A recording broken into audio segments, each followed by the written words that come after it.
Students, in the second part of this lecture, I will tell you how to solve the numerical according to the Boyle's law. Here is a self-assessment exercise 5.1 and question number 1. You can look at the data.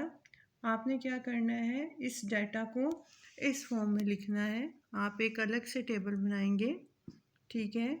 उसमें आप pressure, volume and P into V का जो है column बनाएंगे और जितनी भी उसकी वैल्यूज़ हैं P1 कर देंगे और सेकंड को P2, P3, P4, P5.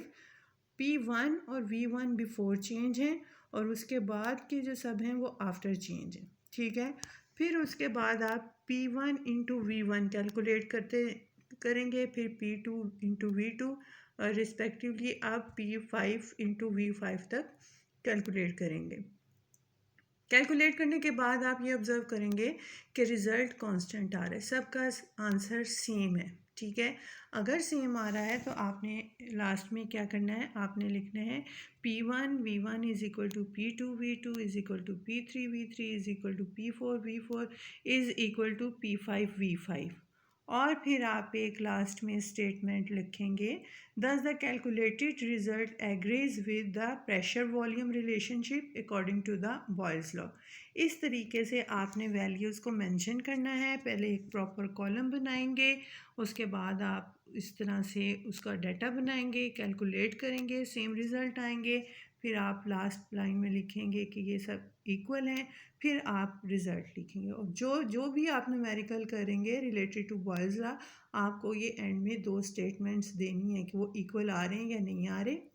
और अगर नहीं इक्वल आता तो आप लिखेंगे thus the calculated result does not agree, ठीक है. अगर तो इक्वल आ रहा है तो आप लिखेंगे एग्रीज.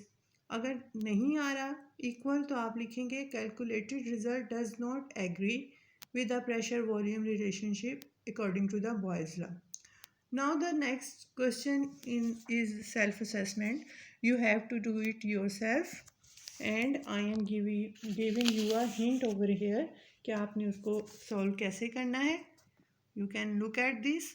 अब आपने एक चीज़ नोट करनी है कि आप यहाँ पे ये देखें P1 तो एटमॉस्फेयर में ही है लेकिन V1 सेंटीमीटर क्यूब में है, तो आपने इसको 1000 से डिवाइड करके डेसीमीटर क्यूब में कन्वर्ट करना है, ठीक है.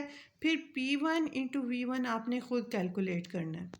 इसी तरह P2 V2 जो है आपने लिखना है, ठीक है. आप ये चीज़ नोट करें कि यूनिट सेम होना चाहिए. अगर एक एटमॉस्फेयर में है तो P2 भी एटमॉस्फेयर में होना चाहिए.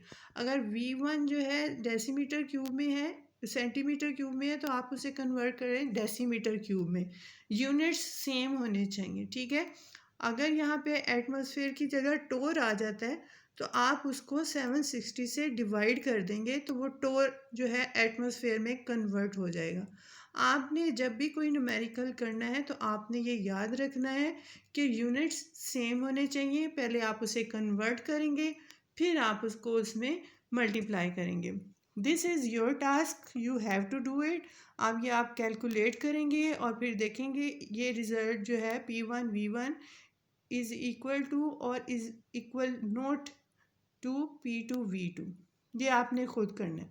अब आपका जो होमवर्क है वो ये है कि आपने रिव्यू क्वेश्चंस में से, एक्सरसाइज में से बॉयज़ लॉ से रिलेटेड जो न्यूमेरिकल हैं वो खुद से सॉल्व करने हैं. इसी पैटर्न पे P1 V1 निकालने हैं, P2 V2 करने हैं. अगर उनके यूनिट चेंज है, टोर है तो उसे एटमॉस्फेयर में चेंज करें.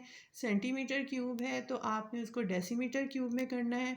अगर तो टोर है तो टोर में आप 760 से जब उसे डिवाइड करेंगे तो वो एटमॉस्फेयर में चेंज हो जाएगा. अगर सेंटीमीटर क्यूब है तो आप उसे 1000 से डिवाइड करेंगे तो वो डेसीमीटर क्यूब में आ जाएगा.